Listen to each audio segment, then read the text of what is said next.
ഈ പരിപാടി നിങ്ങൾക്കായി അവതരിപ്പിക്കുന്നത് ഹോം അപ്ലയൻസുകളുടെയും ഡിജിറ്റൽ ഗാഡ്ജറ്റ്സുകളുടെയും കിച്ചൺ അപ്ലയൻസുകളുടെയും ഏറ്റവും പുതിയ കളക്ഷനുകളുമായി മൈജി ഫ്യൂച്ചറിന്റെ ഏറ്റവും പുതിയ ഷോറൂം എടപ്പാളിൽ പ്രവർത്തനം ആരംഭിച്ചിരിക്കുന്നു.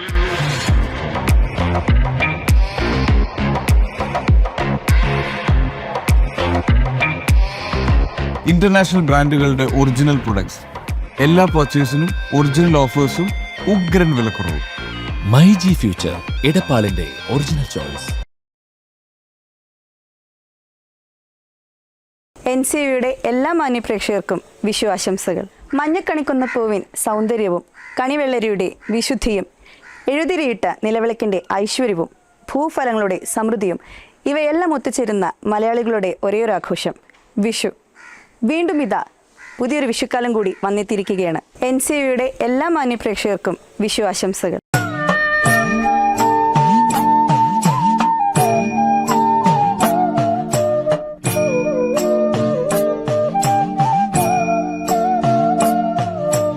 പാട്ടും വിഷുവിശേഷവും എന്ന പരിപാടിയിലേക്ക് ഏവർക്കും സ്വാഗതം. ഇന്ന് ഈ പരിപാടിയിൽ നമ്മോടൊപ്പം മുഖ്യാതിഥിയായി എത്തിയിരിക്കുന്നത് കവിയും എഴുത്തുകാരനുമായ ശ്രീ ആലങ്കോട് ലീലാകൃഷ്ണൻ സാറാണ്. സാഹിത്യത്തിൻ്റെയും സാംസ്കാരിക ലോകത്തിൻ്റെയും തേജസ്സുള്ള ഒരു പേര് ആലങ്കോട് ലീലാകൃഷ്ണൻ. തൻ്റെ രചനയിലൂടെ മലയാള ഭാഷയുടെ ഭാവവും ഗൗരവവും ഉയർത്തിപ്പിടിച്ച അദ്ദേഹം വൈവിധ്യമാർന്ന മേഖലകളിൽ തൻ്റെ കയ്യൊപ്പ് പതിപ്പിച്ച ബഹുമുഖ പ്രതിഭയാണ്. അദ്ദേഹത്തിൻ്റെ വിഷുവിശേഷങ്ങളും അതോടൊപ്പം അദ്ദേഹം രചിച്ച ചില ഗാനങ്ങളും ഉൾപ്പെടുത്തിക്കൊണ്ടുള്ള പരിപാടിയാണ് പാട്ടും വിഷുവിശേഷവും. നമുക്ക് ഈ പരിപാടിയിലേക്ക് അദ്ദേഹത്തെ സ്വാഗതം ചെയ്യാം. Sir, welcome to the show. നമസ്കാരം. എല്ലാ പ്രിയപ്പെട്ട പ്രേക്ഷകർക്കും എൻ്റെ ഹൃദയം നിറഞ്ഞ വിഷു ആശംസകൾ. പാട്ടും വിഷുവിശേഷങ്ങളുമായി നിങ്ങളോടൊപ്പം കൂടാൻ സാധിച്ചതിൽ എനിക്ക് അങ്ങേയറ്റത്തെ സന്തോഷമുണ്ട്. വിഷു മലയാളികളുടെ ഏറ്റവും പ്രധാനപ്പെട്ട ഒരു കാർഷിക ഉത്സവമാണ്, വിളവിറക്കലിൻ്റെ ഉത്സവമാണ്. വിഷുവിനാണ് നമ്മൾ വിഷുച്ചാലിട്ട് ആദ്യത്തെ വിത്ത് ഇറക്കുന്നത്. നമ്മൾ സ്വപ്നം കാണുന്നത് സമൃദ്ധിയാണ്.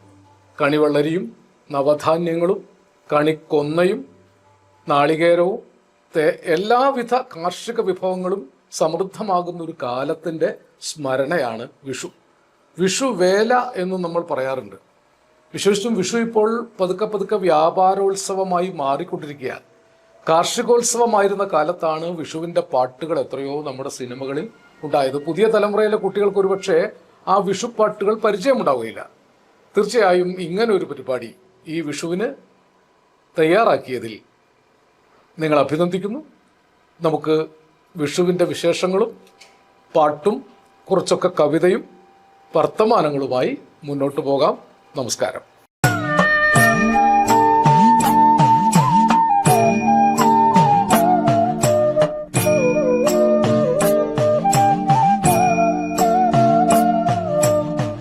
ആദ്യമായിട്ടൊരു ഗാനത്തോട് ആരംഭിക്കാം. ഇന്ന് നമ്മൾ ആദ്യം ആരംഭിക്കാൻ പോകുന്ന രേഷ്മയാണ്. സാർ 2003 പിറക്കുന്നില്ല സാർ കഥ എഴുതിയ പിറക്കുമെന്ന മൂവിയുടെ ഒരു അതിമനോഹരമായിട്ടുള്ള ഗാനമാണ്. നമ്മൾ കേട്ടിട്ട് തിരിച്ചു വരാം.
തിളക്കം എന്നെ തവം ചെയ്തത് രണ്ട് വാക്ക് അതിനെക്കുറിച്ച് സംസാരിക്കുന്നു.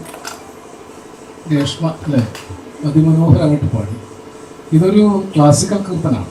പാപനാശം ശിവന്റെ ആണെന്നാണ് എൻ്റെ ഓർമ്മ. ആ സിനിമയിലെ നായിക അമ്മു സംഗീതം പഠിപ്പിക്കുന്നു.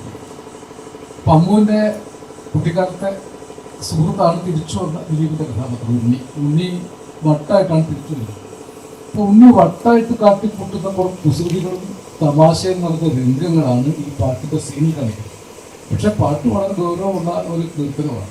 അപ്പോൾ അത് കോമ്പിനേഷനായിരുന്നു. തിളക്കത്തിൽ അങ്ങനെ ഒരു സിറ്റുവേഷൻ നമ്മൾ ഉണ്ടാക്കിയത് തന്നെയാണ്. തിളക്കത്തിൻ്റെ കഥയാണ് ഞാൻ എഴുതിയത്, തിളക്കത്തിൽ ഞാൻ എഴുതിയതായിരുന്നു. പക്ഷെ അക്കാലത്ത് ദിലീപിൻ്റെ സിനിമയിൽ നിന്ന് പ്രേക്ഷകർ പ്രതീക്ഷിക്കുന്ന കോമഡി കിട്ടാൻ വേണ്ടി തിരക്കഥയിൽ പിന്നീട് റാഫി ബക്കാത്തിന് വന്ന ചില മാറ്റങ്ങൾ വരുത്തി. അങ്ങനെയാണ് കഥ എൻ്റേതും തിരക്കഥാ സംഭാഷണം റാഫി ബക്കാത്തിൻ്റെതുമായിട്ട് ആ സിനിമ വന്നത്. പക്ഷെ അതിൻ്റെ എല്ലാ കാര്യങ്ങളിലും ഞാൻ ഇടപെട്ടിരുന്നു. യേശുദാസ് പാടിയ ഒരു ക്ലാസിക്കൽ കീർത്തനം അതിനുവേണ്ടി റെക്കോർഡ് ചെയ്തിരുന്നു. പക്ഷെ അത് ഉപയോഗിക്കാൻ പറ്റില്ല. അതിന് പകരമായിട്ടാണ് ഈ കീർത്തനം ഉപയോഗിച്ചത്. അതിമനോഹരമായിട്ടാണ് ഇത് പാടിയത്. വിശേഷത്തിൽ ചിത്രീകരണത്തിന് രംഗമൊക്കെ ഓർമ്മ വന്നു. വളരെ ഹൃദ്യമായി ഈ അനുഭവം. അതോടൊപ്പം ചോദിക്കട്ടെ, ഇപ്പം നമ്മുടെ വിഷു ആണല്ലോ ഇപ്പോൾ. നമ്മുടെ ഇപ്പോഴെല്ലാവരും വിഷു കഴിഞ്ഞിട്ട് പടക്കം പൊട്ടിക്കൽ, ഇതൊക്കെയാണ് നമ്മൾ ഇപ്പോഴത്തെ ജനറേഷൻ്റെ ഒരു വിഷു ആഘോഷം. സാറിൻ്റെ ഓർമ്മയിലുള്ള വിഷു അതും കൂടെ എന്തെങ്കിലും പങ്കുവയ്ക്കുന്നത്? അന്നൊക്കെ വിഷു ദാരിദ്ര്യമുള്ള കാലമാണ്. ഈ വിഷു കൈനീട്ടം കിട്ടാൻ എല്ലാ കുട്ടികൾക്കും ഭാഗ്യം ഉണ്ടാവാറില്ല. ഞാൻ കുട്ടിക്കാലത്ത് വിഷു കൈനീട്ടം കിട്ടാത്തൊരു കുട്ടിയാണ്. അന്നത്തെ സാഹചര്യത്തിൽ വിഷു കൈനീട്ടം കിട്ടാൻ ഭാഗ്യമില്ലാത്തവനാണ് ജീവിതത്തിലെ ഏറ്റവും ഹതഭാഗ്യനായ ആൾ. അപ്പം അന്നിങ്ങനെ വിഷു കൈനീട്ടം പ്രതീക്ഷിക്കും. പലരും പറഞ്ഞു കേൾക്കും വിഷു കൈനീട്ടം കിട്ടിയൊക്കെ. നമ്മുടെ വീട്ടിലും അതിൻ്റെ സൗകര്യം ഉണ്ടായിരുന്നില്ല. പടക്കം വാങ്ങാൻ തന്നെ കശുവണ്ടി പെറുക്കി വിറ്റ് കഷ്ടപ്പെട്ട് പൈസ ഉണ്ടാക്കിയിട്ടാണ് പടക്കം വാങ്ങുക. മുന്തിരി കത്തിക്കാനൊക്കെ ആഗ്രഹമുണ്ടെങ്കിൽ ഒന്നും നടക്കാത്ത കാലം. എല്ലാത്തിനെ കുറിച്ച് ഒരിക്കൽ എഴുതിയിട്ടുണ്ട് ഒരു കവിതയിൽ, വിഷു കഥ. ഞാനൊരു ശിശുവായി വിഷു കൈ നീട്ടം തരാനാരുമില്ലാത്തോരെൻ്റെ ബാല്യത്തിൻ സംക്രാന്തിയിൽ പൂത്തിരി കത്തിക്കാതെ പൊങ്കോടെ കാത്തിരിക്കുമാറുണ്ട് പുള്ളുവപ്പുലിക്കാണത്തിന്റെ ആചാരം. ഈ ആദ്യത്തെ വിത്തിടുമ്പോൾ ദേശത്തെ പുള്ളുവനും പുള്ളുവത്തിയും വരമ്പത്തിരുന്ന് പാടും. ഈ വിളവിന് നല്ലത് വരാനാണ്, അതിന് ഈതിബാധകൾ വരാതിരിക്കാനാണ്. അപ്പൊ അന്ന് ആ പുള്ളുവന്റെ താളമുണ്ട്. പുലിക്ക പുലിക്ക ദൈവമേ താൻ നെൽപൂലിക്ക പുലികണ്ഠൻ തൻ്റെതോരു വയലകത്ത് ഏറോടെ ഒഴുകുന്നു ഇരുതും വാഴ്ക ഉളമയല്ലോ ഋഷികളെ പൊലിക മൂരുന്ന ചെറുമനുഷ്യർ പലരും വാഴ്ക.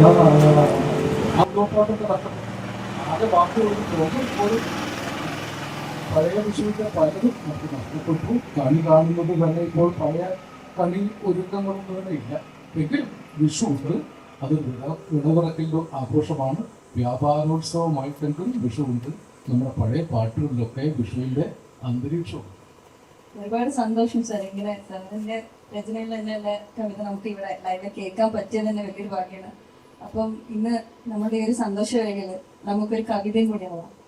നമുക്കെല്ലാം പ്രിയപ്പെട്ട മനോജ് സാറാണ് സാർ എഴുതിയൊരു കവിത നമുക്ക് വേണ്ടി ആലപിക്കുന്നത്. മനോജ് സാറിന്റെ മനോഹരമായ കവിത നോക്കാം. ജന്മകാമങ്ങൾ ചോരയിൽ പുഷ്പിച്ച ജന്മകാമങ്ങൾ ചോരയിൽ പുഷ്പിച്ച ചന്ദ്രകാദംബര പ്രേമരാത്രിയിൽ ഏതൊരുന്മാദരാസോത്സവങ്ങളിൽ ജീവനും കൂടി നീങ്ങുകർണോ സഖി. തൊണ്ടുമഞ്ഞിൻ കിടക്കയിൽ പുഷ്പിച്ച നിന്റെ കന്യാചലം വന്ന രാഗങ്ങൾ എന്തിനിപ്പോഴും കാത്തു നിൽക്കുന്നു നിന്റെ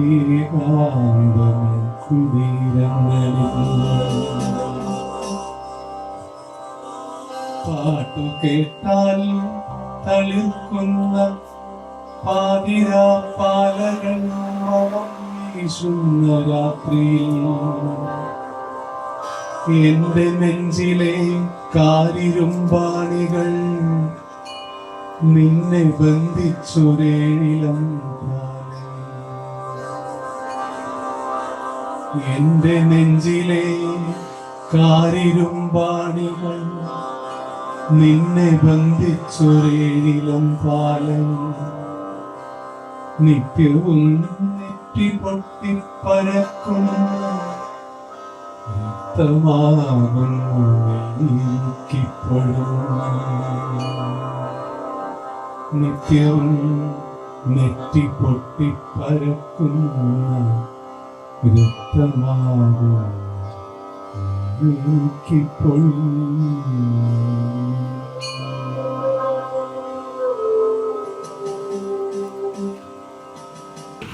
തീർച്ചയായും വളരെ സന്തോഷമാണ്. ഒരു കവിയെ സംബന്ധിച്ച് അയാൾ എഴുതിയ കവിത പിന്നീട് ഒരു ഹൃദയത്തിൽ നിന്ന് കേൾക്കുമ്പോഴാണ് ഇതിൽ ഏറ്റവും വലിയ ആനന്ദം. ഞാനൊരു ആരോ ആകാശത്തിലേക്ക് വിക്ഷേപിച്ചു. പിന്നീട് ഒരു ഓക്കുമരത്തിൻ്റെ ഹൃദയത്തിൽ നിന്ന് വർഷങ്ങൾക്ക് ശേഷം ഞാനത് കണ്ടെടുത്തു എന്ന് പഴയ രംഗനകവി പറഞ്ഞിട്ടുണ്ട്. അതുപോലെ മനോജ് മാഷ്ട ഹൃദയത്തിൽ നിന്ന് ഞാൻ രക്തയക്ഷിയെ കണ്ടെടുത്തു.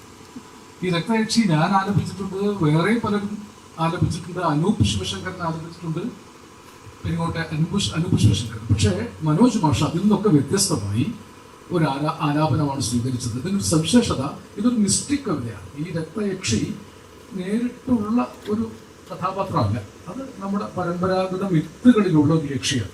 ആ യക്ഷിയുടെ ഒരു അന്തരീക്ഷം വരികളിലുള്ളത് അതിൻ്റെ അർത്ഥശില്പം വിടർത്തി കാണിക്കുന്ന വിധത്തിൽ മനോജ് മാഷ് ആലപിച്ചു. തീർച്ചയായും ഈ കവി എന്ന നിലയ്ക്ക് എനിക്ക് ഈ ആലാപനം കേൾക്കാനിടവന്നതിൽ അനൽപമായ ചരിതാർത്ഥവും സന്തോഷവുമുണ്ട്.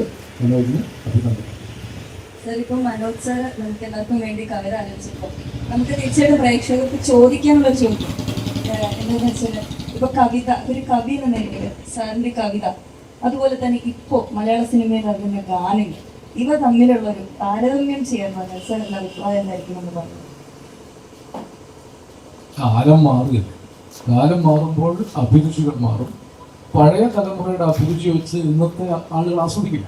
അപ്പം നമ്മളൊരു 50 വർഷവും 60 വർഷവും മുമ്പൊക്കെ ഉണ്ടായ പാട്ടുകൾ, ശശി പി ഭാസ്കരൻ, വയലാർ രാമവർമ്മ, ONV കുറുപ്പ്, ശ്രീകുമാരൻ തപ്പി, യൂസഫ് അലി കേച്ചേരി, അതിനിടയിൽ അഭയദേവ്, അവരൊക്കെ എഴുതിയ വളരെ കാവ്യസാന്ദ്രമായ വരികൾ ചിട്ടപ്പെടുത്തുകയാണ്. കവിത എഴുതിയതിനു ശേഷം ചിട്ടപ്പെടുത്തുക. കെ രാഘവനാണെങ്കിലും ജി ദേവരാജനാണെങ്കിലും സലിൽ ചൗധരി ആണെങ്കിലും MK അർജുനനാണെങ്കിലും MS ബാബുരാജാണെങ്കിലും ദക്ഷിണാമൂർത്തി സ്വാമി ആണെങ്കിലും കവിതയെ സൂക്ഷ്മമായി അറിയുന്ന ആളുകളായി അവർ ഈ കവിതയുടെ അർത്ഥം മനസ്സിലാക്കി, അതിൻ്റെ ഭാവം മനസ്സിലാക്കി, അതിനനുസൃതമായ ഒരു ഈണം കൊടുത്തിട്ടാണ് അക്കാലത്ത് പാട്ടുകൾക്ക് പറ്റുന്നത്. അത് വർഷങ്ങൾ സമയമെടുത്തില്ല. ഒരു പാട്ട് വർഷങ്ങൾ ദിവസങ്ങൾ സമയമെടുത്തില്ല. അന്ന് ആലപിച്ചിട്ടും അങ്ങനെയാണ്.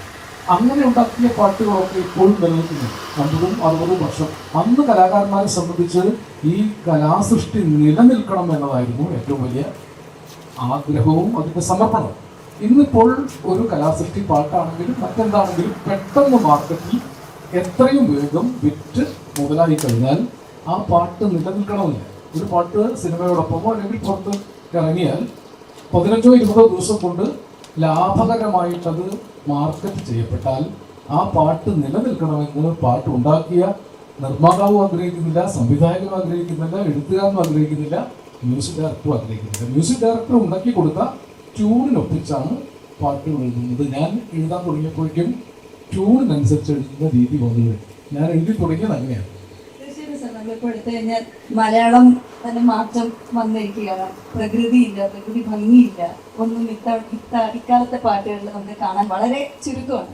പക്ഷെ എന്നാൽ ഒരുപാട് സന്തോഷമുണ്ട്. ഈ ഒരു ജനറേഷനിലാണെങ്കിലും 2022 സാർ ഒരുത്തി എന്ന സിനിമയ്ക്ക് വേണ്ടി എഴുതിയിട്ടുണ്ട്. ഈ 10ൽ നമുക്ക് വിരലെണ്ണാവുന്ന പാട്ടുകളെ അങ്ങനെ നല്ല രീതിയിലുള്ള മലയാളത്തിലുള്ള പാട്ടുകൾ എന്ന് വേണ്ടി പറയാം അല്ലേ. അപ്പോൾ നമുക്ക് ഒരുത്തിയിലെ സാറ് രചിച്ച ഒരുത്തി എന്ന സിനിമയിലെ നല്ലൊരു മനോഹരമായ രേഷ്മ വീണ്ടും അനുഭവമുണ്ട്.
അതുപോലെ ഇത്രയും ഭക്തിയോടെ ഉള്ളൊരു ഇതാണ് എൻ്റെ വാക്ക്. തീർച്ചയായും ഇതൊരു വലിയ സന്തോഷമാണ്. രേഷ്മ ഈ പാട്ടും അതിമനോഹരമായിട്ട് തന്നെ ആരംഭിച്ചു. ഈ പാട്ട് യഥാർത്ഥത്തിൽ പാടിയിട്ടുള്ളത് ബോംബെ ജയശ്രീയാണ്. ലോക പ്രശസ്തയായ പാട്ടുകാരിയാണ്. കർണാടക ശാസ്ത്രീയ സംഗീതത്തെ പുതിയ രീതിയിൽ പാടാൻ കഴിവുള്ള വളരെ വലിയ പ്രതിഭ തിരിച്ചുപോയി ബോംബെ ജയശ്രീ. ആ പാട്ട് ഇത്രയും നന്നായി രേഷ്മ ആലപിച്ചിട്ടുള്ള സന്തോഷം ആദ്യം രേഖപ്പെടുത്തുന്നു. മറ്റൊന്ന്, ഈ പാട്ട് ഒരുത്തി എന്ന സിനിമയിലാണ്. അത് നിർമ്മിച്ചത് പൊന്നാനിക്കാരനായ ബൻസി നാസറാണ്. അക്ബർ ട്രാവൽസ് ഓഫ് ഇന്ത്യയുടെ മുതലാളിയായ, ഞങ്ങളൊക്കെ നാസർ ഭായ് എന്നും ബോസ് നാസർ എന്നൊക്കെ വിളിക്കുന്ന പുതിയ സുഹൃത്താണ്. അദ്ദേഹത്തിന് നിർബന്ധമാണ് അദ്ദേഹത്തിൻ്റെ ഏത് പടത്തിലും ഞാൻ പാട്ട് എഴുതുന്നത്. ഞാൻ അങ്ങനെയാണ് ഈ സിനിമയ്ക്ക് പാട്ട് എഴുതിയിരിക്കുന്നത്. ആദ്യത്തെ എൻ്റെ സിനിമ ഒറീസ പാട്ട് എഴുതിയ സിനിമ, അത് ചട്ടിക്കൽ മാധവത്തിൽ എന്ന കോലമ്പുകാരൻ നിർമ്മിച്ചൊരു പടം. അദ്ദേഹത്തിൻ്റെ നിർബന്ധത്തിനാണ് പാട്ട് എഴുതിയത്. അതുപോലെ ഇത് ആ സിറ്റുവേഷൻ അങ്ങനെയാണ്. കഷ്ടപ്പാടിൻ്റെ അവസ്ഥയിലാണ് ആ കുട്ടി കൈകൊട്ടി കളിക്കുന്നത്. കുടുംബശ്രീക്കാരുടെ കൈകൊട്ടി കളിയാണ്. അപ്പോൾ കൃഷ്ണനോട് ഈ സങ്കടം പറയുകയാണ്, താൻ ചതിക്കപ്പെട്ടതിലെ സങ്കടം പറയുന്നതാണ് നവ്യ നായർ അവതരിപ്പിച്ച കഥാപാത്രം. അപ്പോൾ ബോംബെ ജയസിന്റെ ശബ്ദം, ഗോപി സുന്ദർ പുതിയ രീതിയിൽ പാട്ട് ചെയ്യുന്നവരാണ്. അയാൾ പരമ്പരാഗത ശാസ്ത്രീയ രീതിയിൽ ചെയ്ത അപൂർവ പാട്ടുകളൊന്നാണ് ഈ പാട്ട്. പിന്നെ ഇവിടെ ഇപ്പം ബാബുക്കായും ഹരിദാസും രാജേഷും രാജു ജോർജും ഷാജഹാനും അല്ലേ, അതിമനോഹരമായിട്ടാണ് ഇവർ ഇതിന്റെ പശ്ചാത്തലം ഒരുക്കിയത്. ഇവരൊക്കെ ഈ കർണാടക ശാസ്ത്രീയ സംഗീതത്തിന്റെ മാത്രം വക്താക്കളല്ല, ഇവരൊക്കെ ശാസ്ത്രീയ ഹിന്ദുസ്ഥാനിയും ഒക്കെ എനിക്ക് അറിയുന്ന ആളുകളാണ്. ഈ ബാബുക്കാർ, നമ്മുടെ ബാബുക്കാരുടെ ഒരു പാരമ്പര്യമുള്ളവരാണ്. ഇങ്ങനെയുള്ള ഈ കലാകാരന്മാരെ വളരെ മനോഹരമാണ് എനിക്ക് തീർച്ചയായും എനിക്കിത് അങ്ങേറ്റം സന്തോഷമുണ്ടെങ്കിൽ ഞാൻ എഴുതിയ ഒരു പാട്ട് മറ്റൊരു സന്ദർഭത്തിൽ ഇങ്ങനെ പുനഃസൃഷ്ടിക്കപ്പെടുമ്പോൾ ആ സൃഷ്ടിച്ച ആൾക്കുണ്ടാകുന്ന ഒരു ആനന്ദം ഒരു പക്ഷേ വാക്കുകളിൽ പറയാൻ പറ്റാത്തതാണ്. അതുകൊണ്ട് കലാകാരന്മാർക്ക് മുഴുവൻ എൻ്റെ ഹൃദയം നിറഞ്ഞ നന്ദി. വളരെയധികം സന്തോഷമുണ്ട് സാർ, സാറിന്റെ ഭാഗത്ത് നിന്ന് നമുക്കൊക്കെ നമ്മുടെ ഇത്രയും കലാകാരന്മാർക്ക് ഇങ്ങനെയൊരു എന്താ പറയാ അഭിമാനം തന്നെയാണ് ഞങ്ങൾക്ക് ഇങ്ങനെ വാക്ക് കേൾക്കാൻ പറ്റുന്നതെന്ന്. സാർ, അപ്പം സാർ എഴുതുന്ന പല കൃതികളിലും നമ്മുടെ നാടും നാടിന്റെ ഭംഗിയും അതുപോലെ തന്നെ പൂക്കളും ഇതെല്ലാം പറയുന്നുള്ളൊരു ഇതുണ്ടല്ലോ. സാർക്ക് അതൊരു വിഷു ആസ്പദമാക്കിയിട്ടാണോ സാറിന്റെ മനസ്സിലുണ്ടാകുന്നത് ഇതൊക്കെ എഴുതുമ്പോൾ, അതോ നാടിനെയാണ് ബേസിക്കലി സാർ എല്ലാം ഉദ്ദേശിച്ച് എഴുതുന്നത്? സാറ് അതിതുവരെ വിമുക്തി നേടിയിട്ടില്ല, ഇപ്പോഴും ഒരു കവി എന്ന നിലയിൽ ആ ഒരു ഇതിലാണ് സാർ എല്ലാ പാട്ടും നോക്കി കണ്ണെത്തി പോകുന്നത് അല്ലേ? സാർ എന്നോട് പറയും. തീർച്ചയായും പാർവതി എന്നെ കുറിച്ച് നിരീക്ഷിച്ചതൊക്കെ ഒരു വലിയ ഗുണമുണ്ട്. കാരണം ഇവിടെ വന്നിട്ട് എൻ്റെ വീടിൻ്റെ പരിസരത്താണ് ഞാൻ ഇത്രയും പ്രകൃതിദത്തമായ സൗന്ദര്യത്തിൻ്റെ നടുക്ക് തിരിച്ചു വളർന്നതാണ്. ഇവിടെയാണ് ജനിച്ചത്, ഇവിടെയാണ് വളർന്നത്. 65 വയസ്സായി. ഞാൻ എൻ്റെ ജീവിതത്തിൽ ആകെ ദീർഘകാലത്തേക്ക് ഒരു യാത്ര പോയത് 16 ദിവസത്തേക്കാണ്. 15 ദിവസം പോയി, 16ാമത്തെ ദിവസം തിരിച്ചു പുറത്തു പോകും. തിരിച്ചു വരാൻ വേണ്ടി മാത്രം പോകുന്ന യാത്രകളാണ് എനിക്ക്. അങ്ങനെ നോക്കുമ്പോൾ ഈ പ്രകൃതിയാണ് ജീവിച്ചിരുന്നത്. ഇവിടെ നിലയോട് ചേർന്ന് ഒരു ഗ്രാമപ്രദേശം.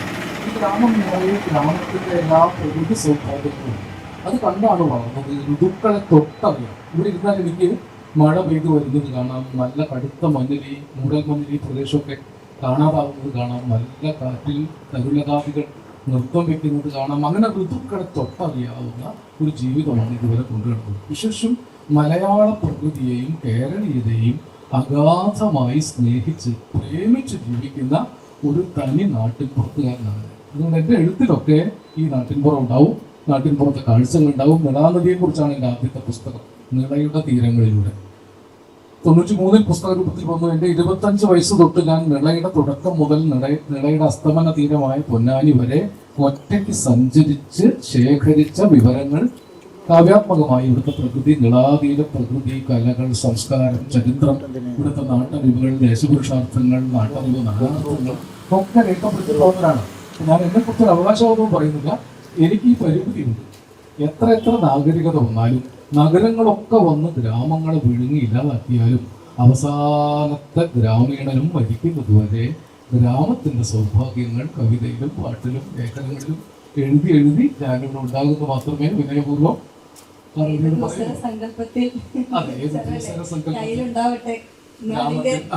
ഗ്രാമത്തിന് വെളിച്ചവും മണവും ഇതിൽ കൊണ്ടുണ്ടാകണമെന്നാണ് എനിക്ക് കുട്ടികളോട്. പക്ഷേ 24ാമത്തെ നിലയിൽ മലരും കിളിപ്പാട്ടുമില്ലാത്ത ഏതോ ഫ്ലാറ്റിൽ ഉണർന്ന് എഴുന്നേൽക്കുന്ന കുട്ടിക്ക് എവിടെയാണ് കിളിപ്പാട്ടുള്ളത്, എവിടെയാണ് കണിക്കൊന്നയുള്ളത്? ആ കുട്ടിയോട് ഏത് വിശ്വാസംസയാണ് നമ്മൾ പറയാം? 2 ദിവസം എന്നോട് പറഞ്ഞത്, ഒരു കുടുംബത്തിലെ മൂത്ത മകൻ ഒരു ചുറ്റയെടുത്ത് ധൃതിയിൽ വരുന്നത് കണ്ടപ്പോൾ അച്ഛനും അമ്മയും സഹോദരനും സഹോദരിയും കൊച്ചു കുഞ്ഞുങ്ങളൊക്കെ ഓടി ഒരു മുറിക്കകത്ത് കയറി വാതിലടച്ച് കട്ടിലടിയിൽ ഒളിച്ചിരുന്നു. കുറെ കഴിഞ്ഞ് ഒന്നും സംഭവിക്കുന്നില്ലെന്ന് കരുതി അവർക്ക് അച്ഛൻ കട്ടിലടിയിൽ നിന്ന് ഇറങ്ങി വന്ന് നോക്കുമ്പോൾ ഈ മൂത്ത മകൻ ഒരു ഫോട്ടോ ചുമരിൻ്റെ കൂടെ തറക്കിയ. അതിനാണ് ഞാൻ ചുറ്റികയും കൊണ്ട് വന്നത്. പക്ഷെ മകൻ ചുറ്റികയും കൊണ്ട് വന്നാൽ ജീവനും കൊണ്ട് ഓടേണ്ട ഒരു സാഹചര്യം ആധുനിക കേരളത്തിലുണ്ട്. ഞാൻ ഭംഗിവാക്ക് പറഞ്ഞതല്ല, എത്രയോ അച്ഛനമ്മമാരെയാണ് മക്കൾ കൊന്നുകളത്. താമരശ്ശേരിയിൽ സ്കൂൾ വിട്ട് വരുന്ന കുട്ടികളാണ് തമ്മിൽ കുത്തി ഒരു കുട്ടി മരിച്ചുപോയി. അപ്പൊ കുഞ്ഞുങ്ങൾ അക്രമകാരികളാകുന്നു. സ്നേഹം, അലിവ്, ഈ പ്രകൃതിയിൽ നിന്ന് കിട്ടേണ്ടതായ ശരിയായ ഒരു സൗന്ദര്യം അത് കിട്ടാതെ പോകുന്നത് കൊണ്ടുകൂടിയാണ് കുട്ടികളിങ്ങനെ തെറ്റായ ലഹരികളിലേക്ക് പോകുന്നത്. ഞാനിപ്പോൾ ഈ വിഷുവായിട്ട് പറയുകയാണ്, നമുക്ക് വേണ്ടത് വിഷുവിന് എത്രയാണ് കുറിച്ച് തീർക്കുക എന്നുള്ളത് വിഷു കഴിഞ്ഞാൽ കണക്ക് വന്നാലേ അറിയാൻ പറ്റുള്ളൂ. പക്ഷേ നമുക്ക് വേണ്ടത് ഇത്തരം ലഹരികളല്ല, രാസലഹരികളല്ല, സർഗലഹരി, കലയുടെ ലഹരി, പാട്ടിൻ്റെ ലഹരി, അല്ലേ? ഇതൊക്കെ നമ്മൾ ഇരിക്കുമ്പോൾ എന്തൊരു സന്തോഷമാണ്. ഇപ്പൊ രേഷ്മ പാടുമ്പോഴും മനോജ് മാഷ് പാടുമ്പോഴും ഒക്കെ നമ്മളുണ്ടായി അറിഞ്ഞ സന്തോഷമാണ് കലയുടെ ലഹരി. ഈ കലാകാരന്മാരൊക്കെ കലയുടെ ലഹരി കൊണ്ട് ജീവിക്കുന്നത്. പക്ഷേ നമ്മുടെ കാലത്തെ പല കലാകാരന്മാരും ഒന്നും നേടാതെയാണ് മരിച്ചുപോയി. ബാബുക്ക അനശ്വരങ്ങളായ എത്രയോ പാട്ടുകൾ ചിട്ടപ്പെടുത്തി അവസാനം മദ്രാസിൽ ഭരിക്കുമ്പോൾ ശവശരീരം കൊണ്ടുവരാൻ പോലും അദ്ദേഹത്തിന്റെ കയ്യിൽ പണം ഉണ്ടായിരുന്നില്ല. കണക്ക് പറഞ്ഞ് പൈസ ചോദിക്കാൻ അറിയാത്ത ആളുകളായിരുന്നു അന്നത്തെ കലാകാരന്മാർ. ജീവൻ കടഞ്ഞിട്ടാണ് അവർ പാട്ടുകൾ ഉണ്ടാക്കി സമൂഹത്തിന് നൽകിയത്. ബാബുക്കായുടെ പാട്ട് മനുഷ്യനുള്ള കാലം വരെ നിലനിൽക്കുന്ന പാട്ടുകളാണ്. ഒരുപക്ഷെ ബാബുക്കായുടെ പാട്ട് പാടി റിയാലിറ്റി ഷോയിൽ 5 കോടിയുടെ ഫ്ലാറ്റ് സ്വന്തമാക്കുന്ന കുട്ടിക്ക് അറിയില്ലല്ലോ കണ്ണീരും സ്വപ്നങ്ങളും വിൽക്കുവാൻ വേണ്ടി ഈ പാമരനായ പാട്ടുകാരൻ നടന്നു തീർത്ത സങ്കടത്തിന്റെ വഴി. അപ്പൊ അതാണ് കലാകാരൻ സങ്കടം കടഞ്ഞ് വരും തലമുറയ്ക്ക് ആനന്ദം കൊടുക്കും. അതാണ് ഇപ്പോൾ നേരത്തെ പാർവതി പറഞ്ഞതുപോലെ ഒരു തനി ഗ്രാമീണനായ ഞാനും ചെയ്യാൻ ശ്രമിക്കുന്നത്. അത് വിജയിച്ചു എന്ന് എനിക്ക് പറയാൻ പറ്റില്ല. എന്തായാലും ഇപ്പോൾ ഒരു സമൂഹത്തിൽ ഇരിക്കുകയാണല്ലോ സർ. അപ്പോൾ നമുക്ക് വിശ്വലഹരി നമുക്ക് നല്ലൊരു ഗാനം നന്ദനം നമുക്ക് വേണ്ടി ആദ്യം നമുക്ക് നന്ദനം എന്ന സിനിമയിൽ 2002 ഇറങ്ങിയ നന്ദനം എന്ന സിനിമയിൽ അതിമനോഹരമായിട്ടുള്ള ഒരു വിഷു സംബന്ധിച്ചൊരു ഗാനം തന്നെ ആയിക്കോട്ടെ.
ശരിക്കും ഗുരുവായൂർ തന്നെത്തിയ ഒരു അനുഭൂതിയാണ് ഈ പാട്ട് കേൾക്കുന്നത്. ശരി സർ.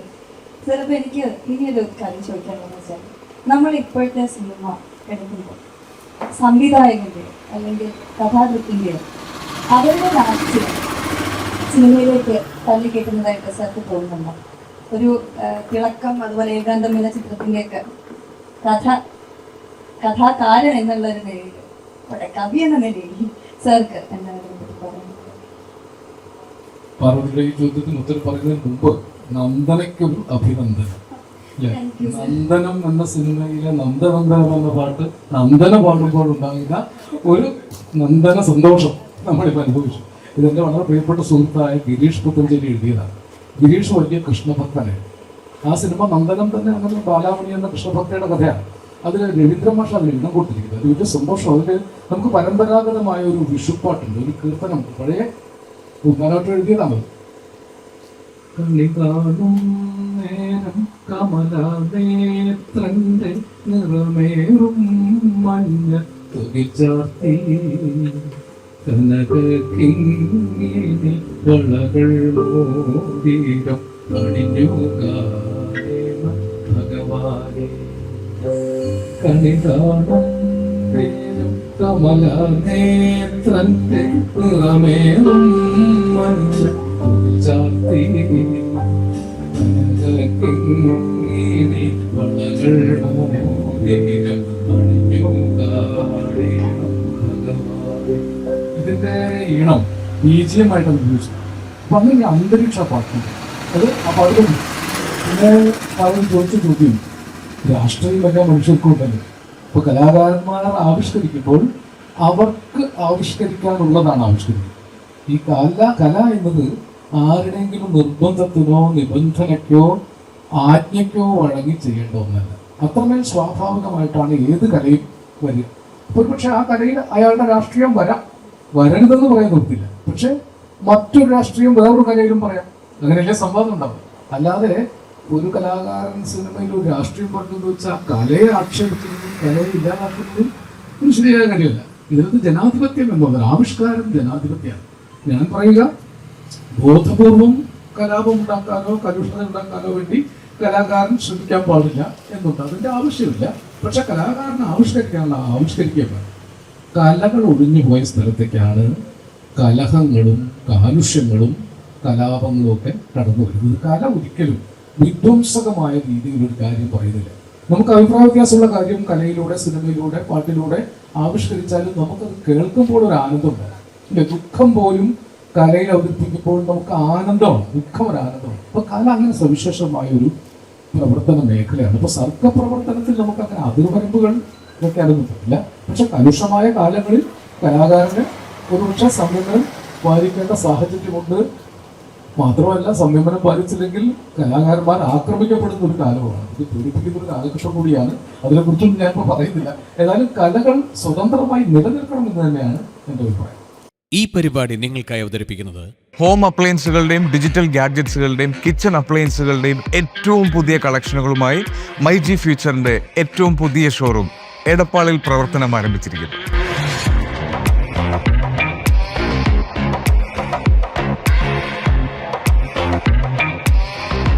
ഇന്റർനാഷണൽ ബ്രാൻഡുകളുടെ ഒറിജിനൽ പ്രൊഡക്ട്സ്, എല്ലാ പർച്ചേസിനും ഒറിജിനൽ ഓഫേഴ്സും ഉഗ്രൻ വിലക്കുറവും. മൈജി ഫ്യൂച്ചർ എടപ്പാളിന്റെ ഒറിജിനൽ ചോയ്സ്.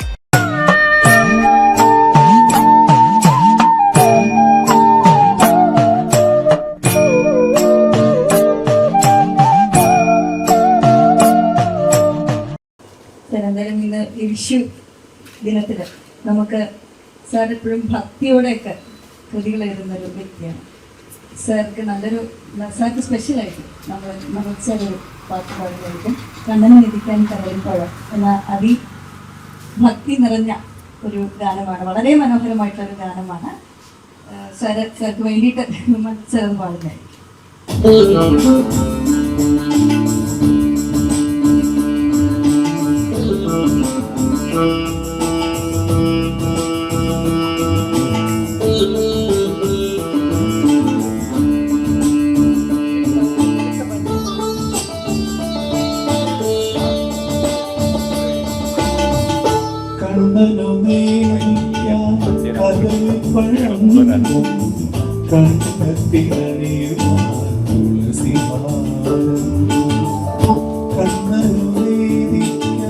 കദളിപ്പഴം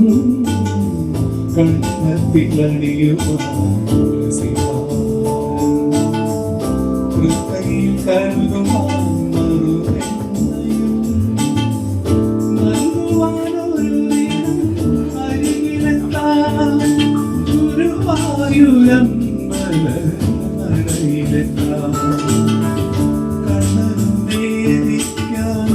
കദളിപ്പഴം കണ്ടെത്തിലണിയുവാൻ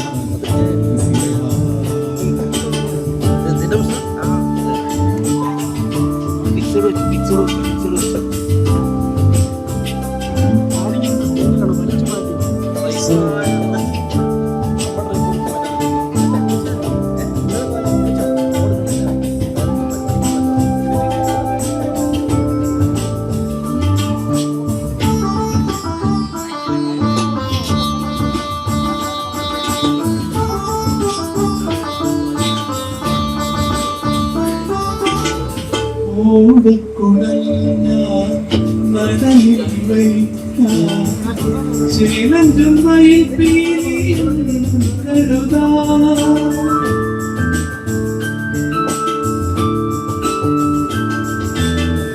ഓടക്കുഴൽ ഞാൻ നടയിൽ വയ്ക്കാം ചേലഞ്ചും മയിൽപ്പീലിയും കരുതാ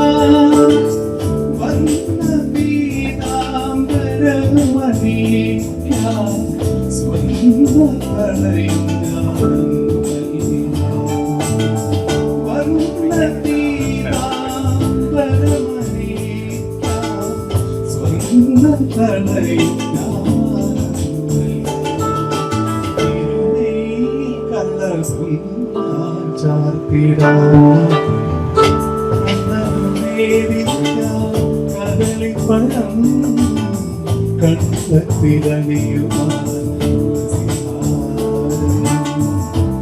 കയ്യിൽ കരുതാൻ നറുവെണ്ണയും നൽകുവാനൊരു ദിനം അരികിലെത്താ ഗുരുവായൂരം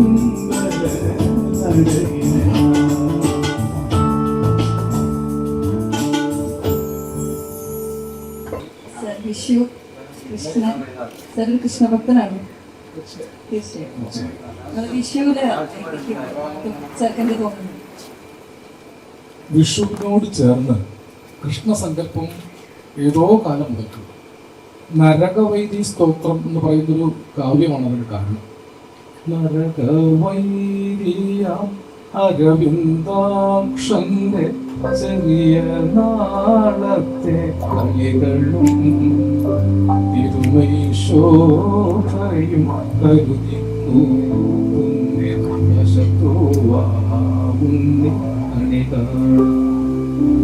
മതമാതിം കാന്തൻ വസുദേവാത്മജൻ പുലകാലേ പാടി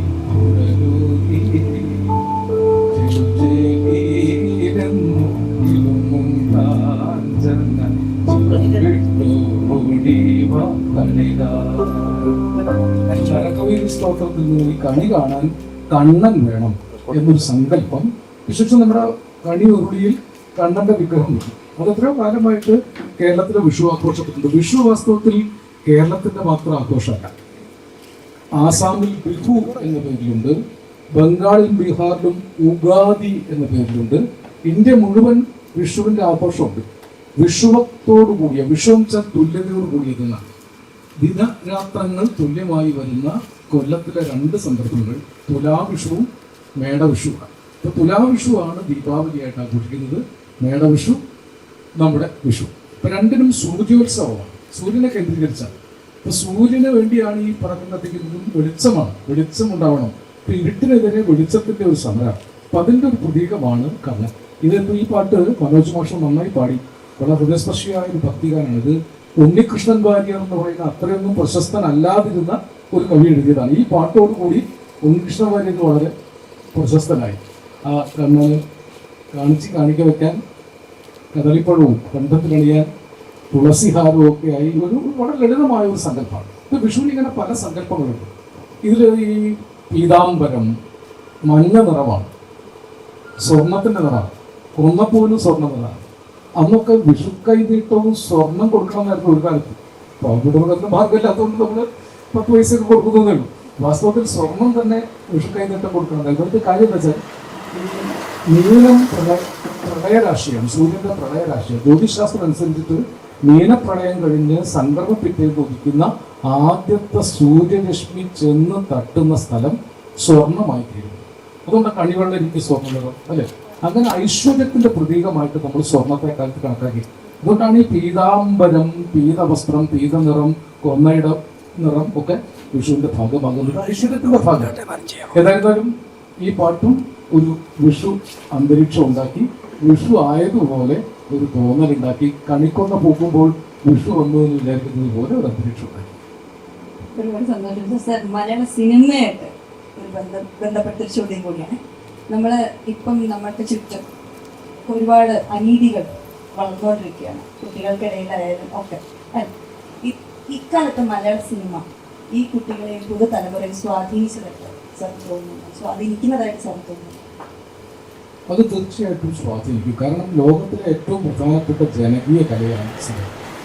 സിനിമ 20-ാം നൂറ്റാണ്ടിന്റെ മാജിക് ആണെന്ന് പറയാറുണ്ട്. മറ്റു കലകളെക്കാളേറെ ജനകീയ സ്വാധീനം ഉണ്ടായി. അപ്പൊ സിനിമയിൽ കണ്ടിട്ടാണ് ഫാഷൻ. ഒരു കാലത്ത് വസ്ത്രങ്ങൾ മാറിയിരുന്നത് സിനിമയിൽ നായകന്മാർ ധരിക്കുന്ന വസ്ത്രം നോക്കിയിട്ടാണ്. അപ്പൊ സിനിമയിൽ അക്രമം, വലിയ അക്രമവും വലിയ മയക്കുമരുന്ന് ഉപയോഗവും നമ്മളത് കാണിക്കുന്നത് പുകവലിക്കുന്ന സമയത്ത് പുകവലി ഹാനികരം എഴുതി കാണിക്കും. അപ്പൊ അത് ഹാനികരമാണെന്ന് കാണിക്കുന്നവർക്കും അറിയാം.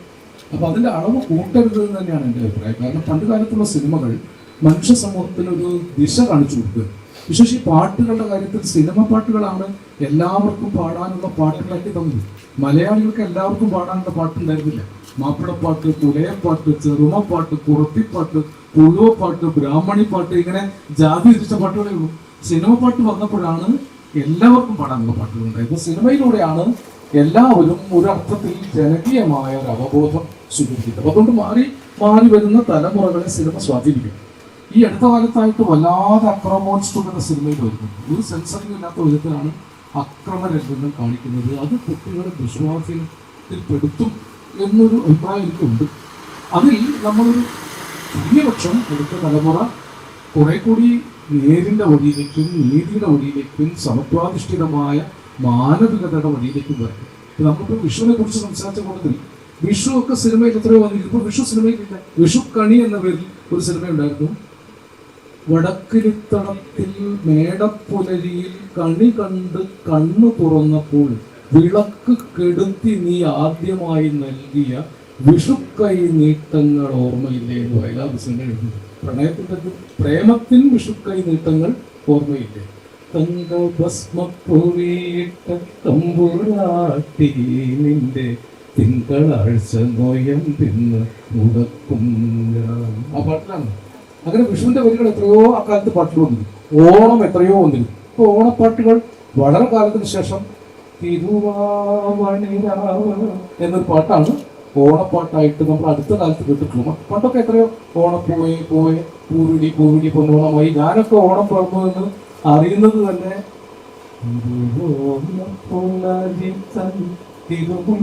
കാഴ്ച വാങ്ങാൻ തിരുമേഴുന്നെള്ളും സമയമായി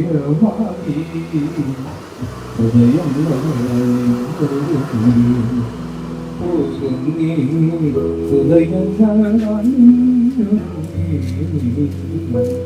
അങ്ങനെ ഓരോ ആണ്ടർക്കുകളും വിദ്യാരംഭത്തെ കുറിച്ച്, ഇഷ്ടദേവതയെ സരസ്വതി പോലുള്ള വിദ്യാരംഭത്തെ കുറിച്ചുള്ള പാട്ടുകൾ. അപ്പൊ അങ്ങനെയുള്ള ഇതൊക്കെ സിനിമയിൽ നിന്ന് പോയി വരും. പക്ഷെ കാലം മാറി. ഇപ്പോൾ സിനിമയിലെ അമ്മയും അച്ഛനും അഭിനയിക്കേണ്ടി വരുന്നില്ല. കാരണം അമ്മയും അച്ഛനൊന്നും സിനിമയിലെ പ്രമേയത്തിലില്ല. ഈ പഴയ അമ്മയും അച്ഛനും അഭിനയിച്ചിരുന്ന ആൾക്കാർക്ക് വേഷമില്ലാതായത് അമ്മയും അച്ഛനും മുത്തച്ഛനൊന്നും സിനിമയിൽ പ്രബോധനമില്ല. അപ്പൊ അടിപൊളിയായ ഒരു പുതിയ ജീവിതം വന്നു. ആരോ ഈ വേണ്ടി പറഞ്ഞത് കാമുകി തേച്ചിട്ട് പോയി. എനിക്ക് മനസ്സിലായില്ല.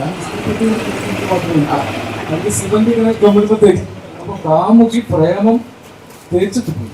പുതിയൊരു വാക്കാണ് ഈ സോഷ്യൽ മീഡിയയിൽ തേച്ചൊട്ടിക്കുക. മനോജ് മാഷ തേച്ചൊട്ടിച്ചു. സത്യത്തിൽ ആ വാക്കിന്റെ പിന്നിൽ ഒരു ക്രൂരത നിങ്ങൾ ആലോചിച്ചു. ഒരാളെ തല്ലി എന്ന് പറഞ്ഞാൽ അതൊരു ചെറിയ ക്രൂരതയാണ്. ഒരാളെ തേച്ചൊട്ടിക്കണമെങ്കിൽ അയാളെ കുഴമ്പ് പരുവത്തിലാക്കിയിട്ടില്ല. നിങ്ങൾ തേക്കാൻ മാത്രം ആക്കണ്ടേ. അപ്പൊ ഒരു വാക്ക് തന്നെ അതിക്രൗര്യം നിറഞ്ഞ വാക്കായിട്ട് മാറും. ഞാനിതിനൊന്നും വിമർശിക്കുകയല്ല. കാലം മാറുമ്പോൾ എല്ലാ രംഗത്തും ഹിംസാത്മകതയും അക്രമവാസനയും ലഹരികളോടുള്ള അഭിമുഖ്യവും ഒക്കെ വളർത്തിക്കൊണ്ടുവരാൻ കലകൾ പരിശ്രമിക്കുന്നു. നല്ലത് ചെയ്യാൻ പറ്റിയില്ലെങ്കിൽ ചീത്ത കാര്യങ്ങൾ ചെയ്യാതിരിക്കുമെങ്കിലും നമുക്ക് സിനിമയിൽ അങ്ങനെ ഒരു അപജയം പുതിയ സിനിമയിൽ ഉണ്ടായിട്ടുണ്ട്. അത് എൻ്റെ പ്രായത്തിൽ നിന്ന് നോക്കുമ്പോഴുണ്ടാകുന്ന ഒരു വിമർശനമാവാം. പുതിയ കുട്ടികൾക്ക് ശരിയായിട്ട് തോന്നുന്നുണ്ടാവും. ഞാനേതായാലും ഇത്രയേറെ പുതിയ സിനിമകളൊന്നും കാണാറില്ല. ഇപ്പോഴും പഴയ പാട്ട് കേൾക്കുകയും പഴയ സിനിമ കാണുകയും ചെയ്യുന്ന ഒരു പഴഞ്ചൻ ഗ്രാമീണനാണ്. തീർച്ചയായിട്ടും സർ, നമ്മുടെ മനസ്സിൽ എപ്പോഴും പഴയ പാട്ടുകളും പഴയ സിനിമകളും ഒക്കെയാണ് നമ്മുടെ മനസ്സിൽ എപ്പോഴും നിൽക്കുന്നത്. എന്തായാലും ഇനി അടുത്തതായിട്ട് നമ്മുടെ വിഷുവായിട്ട് ബന്ധപ്പെട്ട് തന്നെ കൃഷ്ണന്റെ നല്ലൊരു ഭക്തിഗാനം നമ്മുടെ നന്ദന വീണ്ടും ആലപിക്കുന്നതാണ്. അമ്പാടിക്കണ്ണ നീയാട് എന്ന് പറഞ്ഞിട്ടുള്ള നല്ലൊരു കൃഷ്ണ പാട്ട്.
അമ്പാടിക്കണ്ണ നീയാട് എന്ന ഈ മനോഹരമായ ഗാനം നന്ദന പതിവ് പോലെ തന്നെ ഹൃദയനന്ദനമാക്കി പാടി. പാട്ടിനകത്തൊരു ഹൃദയനന്ദനമുണ്ടായി.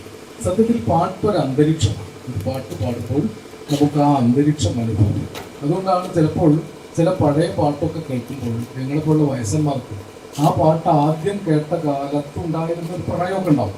ആ പ്രണയമൊക്കെ പൊളിഞ്ഞ് പാളീസായി പോയിട്ടുണ്ടെങ്കിലും ആ പാട്ട് ഏത് പ്രായത്തിൽ കേട്ടാലും ആ പ്രണയാന്തരീക്ഷം തിരിച്ചു വരും. കുട്ടിക്കാലത്തെ ഓണം ഓണപ്പാട്ട് കേട്ടാൽ തിരിച്ചു വരും. കുട്ടിക്കാലത്തെ വിഷുപാട്ട് കേട്ടാൽ തിരിച്ചു വരും. അങ്ങനെ പഴയ പാട്ടുകൾ പലപ്പോഴും പഴയ തലമുറയെ സ്വാധീനിക്കുന്നത് ഒരു അന്തരീക്ഷം സൃഷ്ടിച്ചുകൊണ്ടാണ്. ചിലപ്പോൾ മരിക്കാൻ തോന്നുമ്പോൾ ഞാൻ പറയാറുണ്ട്, മലയാളികൾ കേൾക്കേണ്ട ഒരു പാട്ടാണ് ചന്ദ്രകളഭം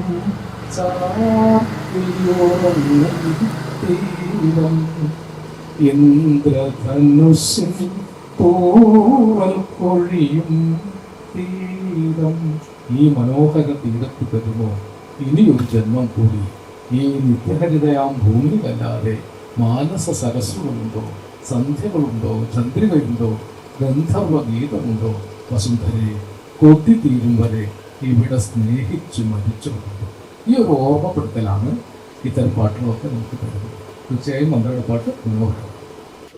അടുത്തതായി മഹസർ എന്ന സിനിമയുടെ രവീന്ദ്രൻ മാസ്റ്റർ ഈണം നൽകിയ ഏതോ കീനാഥൻ എന്ന ഗാനം മനോജ് സാർ ആലപിക്കുകയാണ്.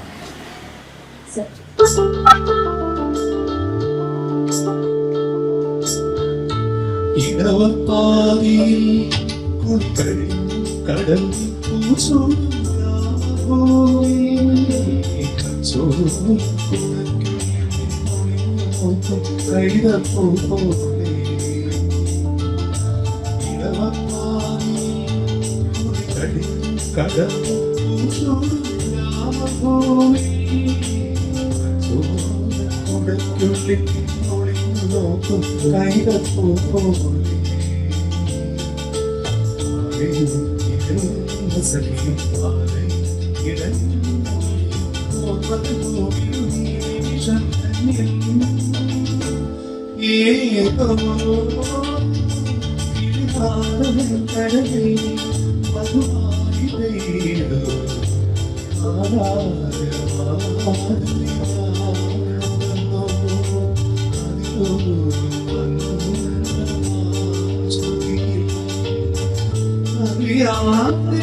പാടി പാടി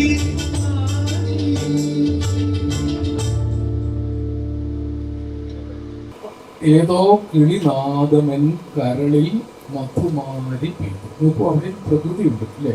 ഒരു കിളിനാദമാണ് കരളിൽ മധുമാരി പെയ്തത്. വിഷു പക്ഷിയാണ് വിഷുവിനെ ഓർമ്മിപ്പിക്കുന്നത്. വിത്തും കൈക്കോട്ടും.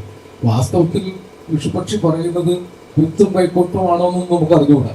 അത് ഒരു ശബ്ദം ഉണ്ടാക്കുന്നു, നമ്മളതിനെ വിത്തും കൈക്കോട്ടും എന്നാക്കുന്നു. അതുകൊണ്ട് കർഷകരോട് വിത്തും കൈക്കോട്ടും എടുത്തോളൂ, പാടത്തിറങ്ങിക്കോളൂ, കൃഷി തുടങ്ങിക്കോളൂ എന്ന് പറയുന്നതെന്ന് സങ്കല്പിക്കുക. അതാണ് കവിതയുടെ ഒരു സങ്കല്പശേഷി.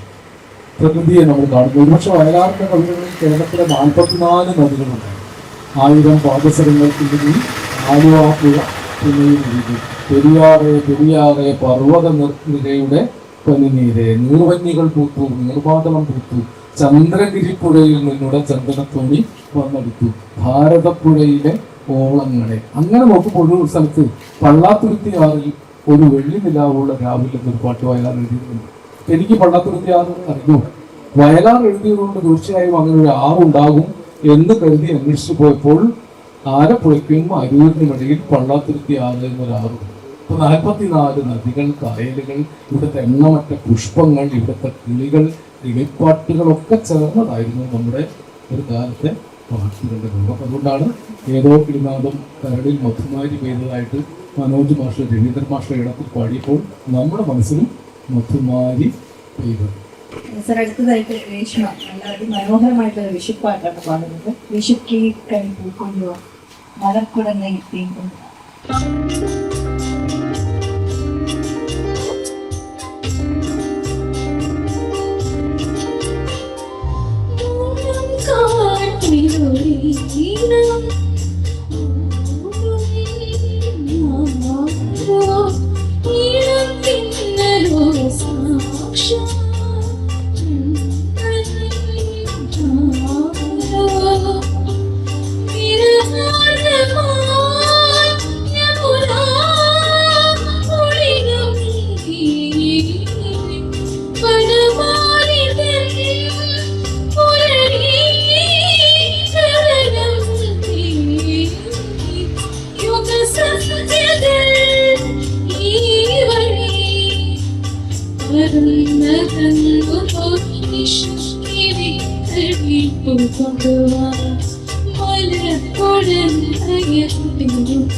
തീർച്ചയായും ഈ പാട്ടും വിഷുക്കിളി കണി പൂ കൊണ്ടുവാ, അതിലും വിഷുവിന്റെ അന്തരീക്ഷമുണ്ട്.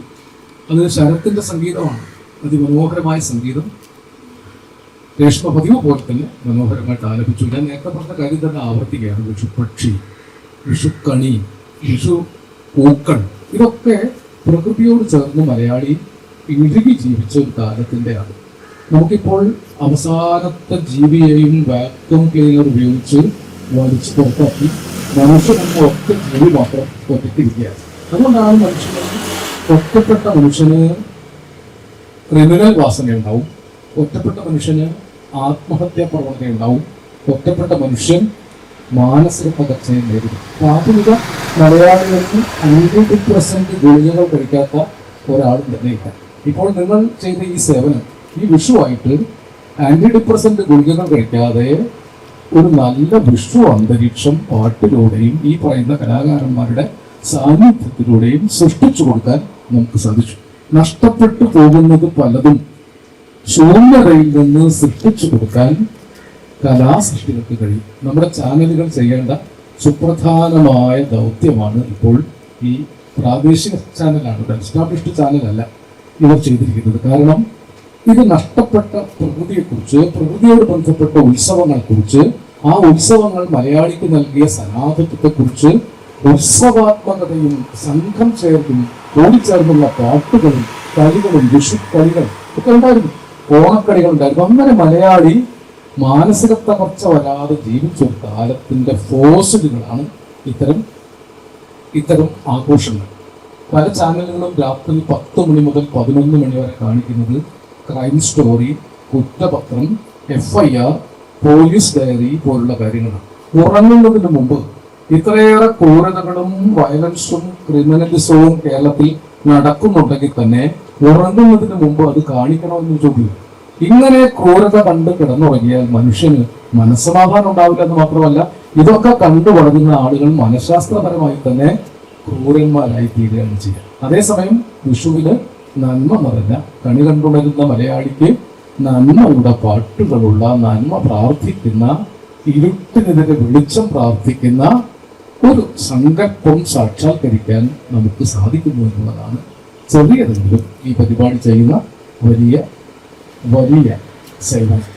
ഈ പരിപാടി സംവിധാനം ചെയ്ത പ്രദീപ് എന്റെ പ്രിയ സുഹൃത്താണ്.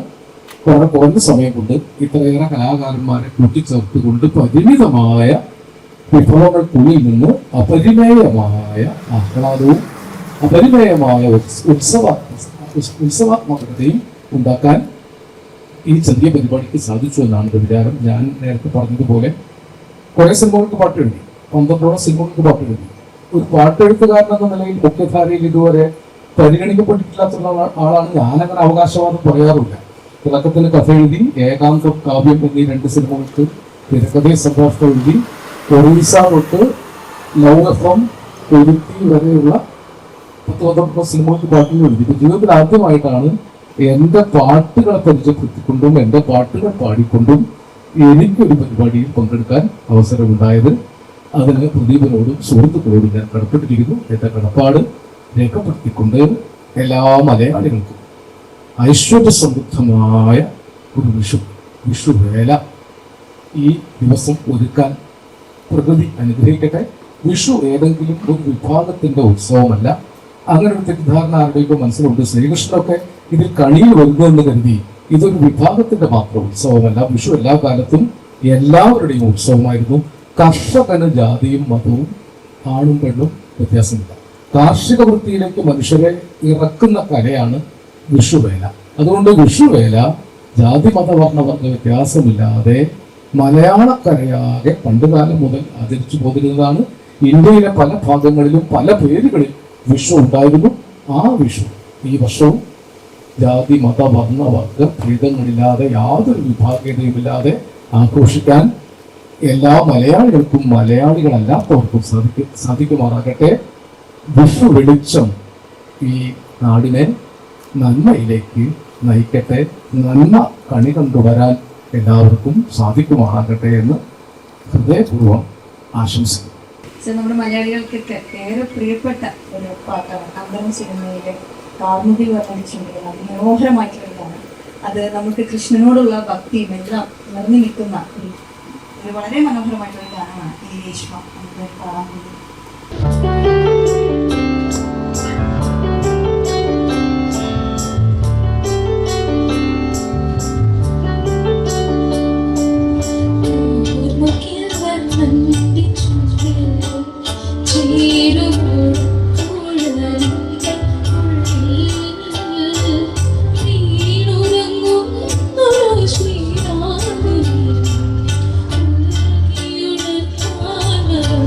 Okay.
ഈ പാട്ടും ഇതുപോലെ കൃഷ്ണന്റെ അന്തരീക്ഷം നിൽക്കുന്നത് ഞാൻ പറഞ്ഞല്ലോ, കൃഷ്ണൻ പരിപൂർണ പ്രേമാവതാരം. ഈ പരിപൂർണ പ്രേമസ്വരൂപമായിട്ട് മറ്റൊരു ഈശ്വരൻ്റെ ആളാണ്, കറുത്ത വർണ്ണക്കാരനാണ്, ഗോപസ്ത്രീകളുടെ തുണികളൊക്കെ മോഷ്ടിച്ച് അവരെ നഷ്ടപ്പെടുത്തിയതാണ്. ഇതൊക്കെ ചെയ്താലും കണ്ണനോട്, കൃഷ്ണനോട് ആർക്കും ഒരു പരാതിയും വിരോധമില്ല. അതാണ് ഈ പരിപൂർണ പ്രേമാവതാരത്തിന്റെ ഒരു സവിശേഷത. പരിപൂർണ പ്രേമം കൊണ്ട് എന്ത് ചെയ്താലും അനുഭവിക്കുന്നവർക്കത് ആനന്ദമായിട്ട് തീരും. അതുകൊണ്ടാണ് കൃഷ്ണസങ്കല്പം വിഷുവിനും വരുന്നത്. വിഷു പരിപൂർണ പ്രേമത്തിന്റെ ഒരു ഉത്സവമാകണം എന്നുള്ളത് കൊണ്ടായിരിക്കണം. ഞാൻ നേരത്തെ പറഞ്ഞതുപോലെ നരകാവേദി സ്തോത്രമായിരിക്കാൻ കൊണ്ടുവന്നതെങ്കിലും വൈഷ്ണവ ഭക്തി പ്രസ്ഥാനത്തിന്റെ കാലത്ത് ഈ ഒരു ആശയം കേരളം മുഴുവൻ അല്ല, ഇന്ത്യ മുഴുവൻ വ്യാപിച്ചിരുന്നു. അതിൻ്റെ ഒരു ഭാഗമാണ് ഈ പരിപൂർണ കൃഷ്ണാവതാരം. നന്ദനത്തിലെ ഈ പാട്ട് ഗിരീഷ് പുത്തഞ്ചേരി എഴുതിയതാണ്. ഒരുപക്ഷെ അതിൻ്റെ പൂർണ്ണതയിൽ മനുഷ്യ മനസ്സിൽ ആനന്ദം നിറയ്ക്കുന്ന ഒന്നാണ് നന്ദന. രേഷ്മ അതിമനോഹരമായി ഈ പാട്ട് പാടി അഭിനയിച്ചു. സർ, ഒരുപാട് സന്തോഷം. ഇത്രയും സമയം ഞങ്ങൾ ഇത്രയും കലാകാരന്മാരുടെ ഇടയിൽ സാറിൻ്റെ ഒപ്പം കുറച്ച് സമയം ചെലവഴിക്കാൻ പറ്റുന്നത് വളരെയേറെ സന്തോഷമാണ്, അഭിമാനമുണ്ട്. വളരെ we are so bless sir. ഇനിയും സാറിനെ പോലുള്ള കലാകാരന്മാർ, കവികൾ എല്ലാം മലയാളത്തിലേക്ക് തിരിച്ചു വരണമെന്ന് ഞങ്ങളെല്ലാം ആഗ്രഹിക്കുന്നുണ്ട്. നമ്മുടെ മലയാളത്തിൻ്റെ, കേരളത്തിൻ്റെ മണ്ണും മണവും നഷ്ടപ്പെടാണ്ട് നല്ല ഒരു പിടി കവിതകളും പാട്ടുകളും എല്ലാം നമുക്ക് ഇനിയും തിരിച്ചു കൊണ്ടുവരണം എന്ന് അതിയായ മോഹത്തോടെ ഒരുപാട് നന്ദി, ഹൃദയത്തിൻ്റെ ഭാഷയിൽ ഒരുപാട് നന്ദി അറിയിക്കുന്നു സർ. ഒരുപാട് സന്തോഷം ഞങ്ങളെ കൂടെ ഇത്രയും സമയം ചെലവഴിച്ച്. ഒരുപാട് നന്ദി. സന്തോഷം. ഇത്രയേറെ കലാകാരന്മാരുടെ കൂടെ ഇത്രയേറെ സമയം ഈ തിരക്ക് പിടിച്ച ഓട്ടത്തിനിടയ്ക്ക് എനിക്ക് അനുവദിച്ചു തന്ന നിങ്ങളോടാണ് നന്ദി പറയുന്നത്. ഞാൻ നേരത്തെ പറഞ്ഞത് വീണ്ടും ഞാൻ ആവർത്തിക്കുന്നു. കാരണം സന്തോഷത്തോടു കൂടി മനുഷ്യർക്ക് ജീവിക്കാൻ സാധിക്കണം. അതിന് കലകൾ നമുക്ക് വേണം. വിഷുവും ഓണവും ഒക്കെ ലോകത്തെല്ലായിടത്തുമുള്ള ഉത്സവങ്ങളാണ്. അതിന് കാരണം മലയാളി ലോകത്തിൻ്റെ എല്ലാ ഭാഗത്തും, അല്ലാതെ ലോക ഉത്സവങ്ങളായിട്ടല്ല. മലയാളി ചെല്ലുന്നവർക്കൊക്കെ വിഷുവും ഉണ്ട്. കണിക്കൊന്നയല്ലേ, പൂക്കാതിരിക്കാൻ എനിക്കാവതില്ലേ എന്ന് ഒരിക്കൽ അയ്യപ്പപ്പണിക്കർ മാഷ് പറഞ്ഞതുപോലെ ഏതൊരു മലയാളിക്കും എവിടെ ചെന്നാലും കണിക്കൊന്ന പോലെ പൂക്കാതിരിക്കാൻ ആവാത്ത മനസ്സ് പ്രവർത്തിക്കും. അങ്ങനെ ഏത് ദൂസര സങ്കല്പങ്ങളിൽ വളർന്നാലും, ഏത് യന്ത്രവൽകൃത ലോകത്ത് പുലർന്നാലും മനസ്സിലുണ്ടാവട്ടെ ഗ്രാമത്തിന് വെളിച്ചവും മണവും മമതയും ഇത്തിരി കൊന്നപ്പൂരി. പാട്ടും വിശേഷവും എന്ന പരിപാടി കണ്ടുകൊണ്ടിരുന്ന എല്ലാ മാന്യ പ്രേക്ഷകർക്കും ഒരുപാട് നന്ദി. എല്ലാവർക്കും ഹൃദയത്തിന്റെ ഭാഷയെ ഒരിക്കൽ കൂടി വിഷു ആശംസിക്കുന്നു.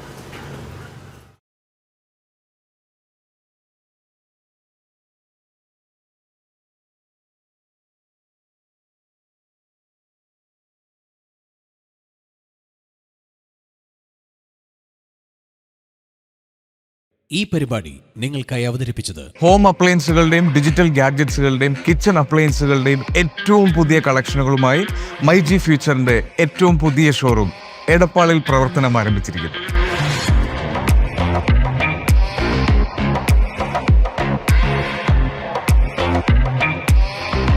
ഇന്റർനാഷണൽ ബ്രാൻഡുകളുടെ ഒറിജിനൽ പ്രൊഡക്ട്സ്, എല്ലാ പർച്ചേസിനും ഒറിജിനൽ ഓഫേഴ്സും ഉഗ്രൻ വിലക്കുറവും.